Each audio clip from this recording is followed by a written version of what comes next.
Good morning. Ira Epstein with your morning flash update. And boy, what a day. It is Tuesday, the 13th of February, 2024, and the time's 8:15 a.m. Central Time. It is CPI day.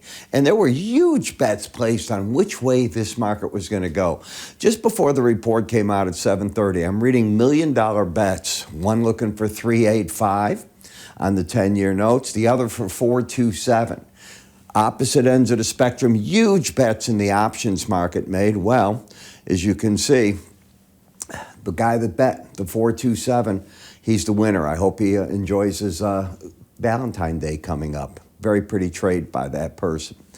You're looking at energies up. OPEC came out with their projections. IEA will come out shortly. I covered this all in the morning written update already.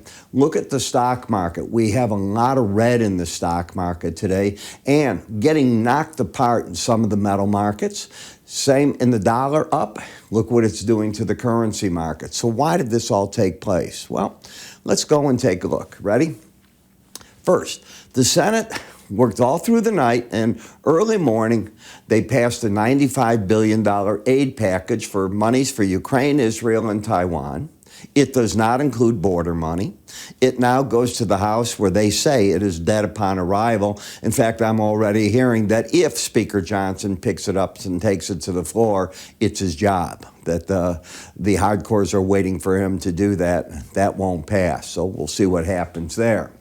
Then the National Federation of Independent Business came out with their readings for January, and it's a miss. 89.8 versus December's 91.97, and they were looking for 92.7. Now the big miss, inflation. Now, I will send out in the next hour or so to all my paid subscribers the morning report. Suffice to say, this report is a huge miss. You've got the January CPI up 0.3. They expected it up 0.2. The last report was up 0.3. Core ex-food and energy. The core CPI month over month up 0.4. They expected it up 0.3. It's all going the wrong way. When you look at CPI energy prices, they are up 0.9. I was warning traders last night. I said, is anybody looking, and I did it this morning, at what energy's done? It's gone up 10% in both gasoline and heating oil in no time at all since the beginning of the month. Food prices are up 0.4, double what they were before. January CPI year over year up 3.1%. They expected to have a 2 number with it. Huge disappointment there. Core ex-food CPI year over year up 3.9%. They expected 3.7%. And they're getting increases in medicine. We all hear about auto insurance, home insurance, if you can get it in certain parts of the country. If you're in high-risk areas, there's problems getting it. And rent. Rent did not fall. How many times have I been covering this in my newsletter for you and saying there is something very wrong with rent prices? I've covered it in great detail, and it proved out to be correct. Redbook Group, they're going to come out with the retail sales just a moment or two here, and API data this afternoon at 3:30 in the afternoon. So what does it all mean? Well, let's get over and get back to the charts. Here we are. What it all means, and it's a difficult time, is markets are in need of a correction. It's that simple. Nothing grows to the sky. I made a point last night of telling people, I said, the other thing that bothers me is NVIDIA is priced to perfection, beyond perfection. It is a stock that just keeps going. Eventually, you're going to get a report that for what it seems on the surface says one thing and the market reacts to it a different way. And that is just how things work.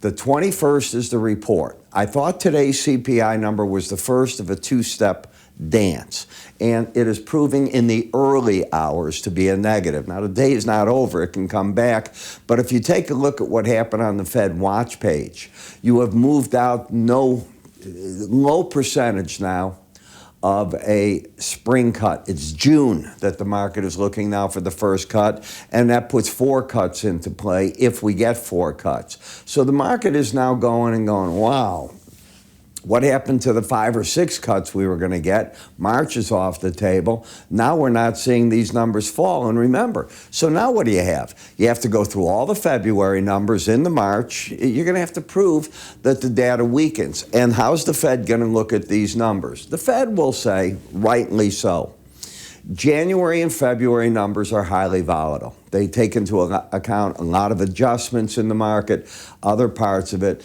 They want to get through those 2 months to see just where things are. It's exactly what we're looking at right now. Remember, the numbers we're looking at now in CPI are backward looking into January. We're in mid-February. We will see how those numbers stack up.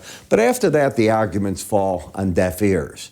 Then you either have the inflation staying too stubborn or you don't have the inflation staying too stubborn. As I said, in all currencies, you're looking at the dollar way supreme. And if the dollar's up like that and interest rates are up, gold getting hit. I mean, what else can it do in a market like that? Energy prices, though, I'm telling you, take a look this morning when I write the report, you'll see what at least OPEC thinks energy is going to do. And by the way, take a look at nat gas, how it is just crumbling right in front of you, down another 7 cents to 169. We haven't seen this type of price in years. So for those of you that get nat gas, you're in good shape. And you got up to 50,700 in Bitcoin. Finally, a move back under the 50,000 level. This was the first time it stuck its head up there. So it's prone with the strong dollar to see some profit taking come off of it. Not a surprise at all in that part. You know, one of the things that I like to show, if I can get this up here for you, is, and let's see if I can do this one time. Ah, there we are. This is my phone. So I copied how it looks. And the type styles and the size on our QT app, this is how it looks. I think you're going to love it. I built this for guys that are tired of squinting, all right? I worked with the Linn group. I didn't build it. They did. And we give you 2 views on quotes. You can either go to the big view, where you can read it, or you can go to the typical small view. But then I said, what about charts? My people need charts they can read. We did the same there. What about when you're in the phone and you say, hey, I want to hear quotes, but you're driving your car? You can listen. My videos all play through here. The news, you can read these. You can read the graphs. You don't get that in most of these. Have you tried reading most of these that you get to? They're a joke. I swear to you. You got to wear binoculars in order to be able to read how much content they're trying to give you. And I love this voice control. So as you're driving, you can say, hey, play my quote file. Boom, away you go. For a free trial of this, no credit cards, none of that wanted. Just go to iraepstein.com, free offers, you'll see it there. Move your cursor up here, free offers, you'll see the icon. Give it a click. I'm Ira Epstein. Can't wait to be at the end of the day, and we'll talk about how the reaction to all this actually sat as we get into now about 10 hours of trading before I put those out. You have a good day.